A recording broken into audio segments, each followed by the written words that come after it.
Hi everyone. Today we're going to be looking at analyzing a transformed second degree function. So for your subtitle, please put analysis of second degree functions, and in brackets, please put transformed quadratic.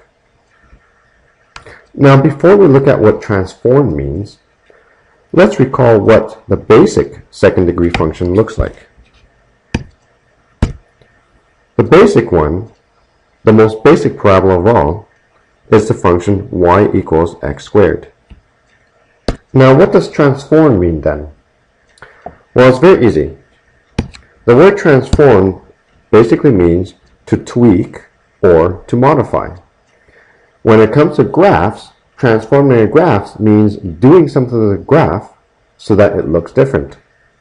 To see what I mean by tweaking a graph, let's look at a very quick example. So please put example. I want you to pause the video and draw our most basic parabola, which looks like the following. Go ahead, pause the video and draw it now. Now tweaking this parabola could mean doing something to it to make it look like the following. It could look skinnier. Or we could do something else to the basic graph to make it look like this. We can make the parabola move to a completely different location. Or yet, we can do something else and make it look like this. We can make the parabola completely flip over. Well, what kind of things can we do to a parabola to make it look different? Well, there are many things that we can do to it. And in this lesson, we're going to focus on one particular tweak. We're going to focus on the following. What happens if you suddenly toss in a coefficient in front of the x squared? To really get a feel for how this coefficient will affect the appearance of the parabola, it's best to show it through first a table of values, and then we're going to be drawing a whole bunch of parabolas. And you will clearly see physically how this will change the parabola. So let's prepare a table of values. You should make it look like the following. Go ahead, take a moment to prepare the following grid. Okay, so to really look at how the parabola is affected by tossing in a coefficient in front of the x squared, let's first look at the basic one. If you recall, the basic one is y equals x squared. Now, let's pick some random values of x. How about we just keep it simple and pick -2, -1, 0, 1, and 2. Now, what are the y values in the basic parabola with these x values? Well, when x is -2, y is 4. When x is -1, y is 1. When x is 0, y is 0. When x is 1, y is 1. And when x is 2, y is 4. Now, let's toss in a coefficient in front of the x squared. Let's make our second parabola be, how about 3 times x squared? So the value of our a is equal to 3. Let's see how this changes all the y values. Again, we're going to use the same x values as before. So when x is -2, well, -2 squared is 4, and 4 times 3 is 12. -1 squared is 1, and 1 times 3 is 3. 0 squared is 0, and 0 times 3 is still 0. 1 squared is 1, and 1 times 3 is 3. 2 squared is 4, and 4 times 3 is 12. Interesting. For the same x values, all your y values suddenly boosted up by a factor of 3. Okay, let's see what happens if we make the value of a the following. How about we stick a 0.1 in front of the x squared? Let's see how this changes the y values. Again, we're going to use the same x values as before. When x is minus 2, so minus 2 squared is 4, and then 4 times 0.1 is 0.4. When x is minus 1, minus 1 squared is 1, and 1 times 0.1 is 0.1. When x is 0, y will be 0. When x is 1, y will again be 0.1. And when x is 2, y will again be 0.4. Interesting. Look at the y values. They shrunk a lot this time around. And let's do one more parabola. Let's stick a -1 in front of the x squared. Now let's see what happens. So when x is minus 2, minus 2 squared is 4, and then 4 times minus 1 is minus 4. Next, when x is minus 1, y is going to turn out to be minus 1. When x is 0, y is going to turn out to be 0. When x is 1, y is going to turn out to be minus 1 again. And when x is 2, y is going to turn out to be minus 4 again. Interesting. When we stuck a negative number in front of the x squared, all the y values suddenly became negative also. Now, to physically see how these parabolas look like, let's draw all 4 of them on the same grid. To draw it properly, you're going to need a pretty tall grid. So make it look like the following.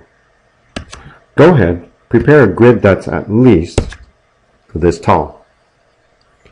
Okay, first let's draw our first parabola, the basic one, y equals x squared. I'm going to draw that one in black. So, the basic parabola looks like the following.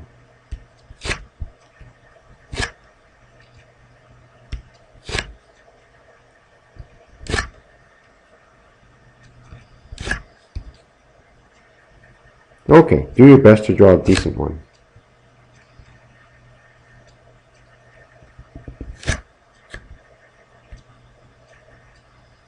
That's actually not half bad.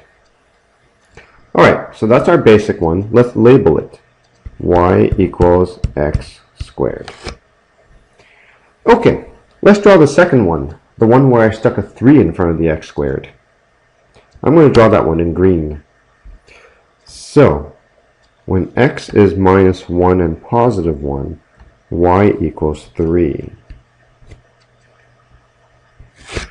And when x is minus 2 and positive 2, y value is 12. So it's going to go off my grid a little bit, but it should be clear to you that this parabola is going to be quite a skinny one. Let's label that one. Y equals 3x squared. Okay. Now let's draw the third one, the one where I stuck a 0.1 in front of the x squared. I'm going to draw that one in red. So carefully do your best to draw it.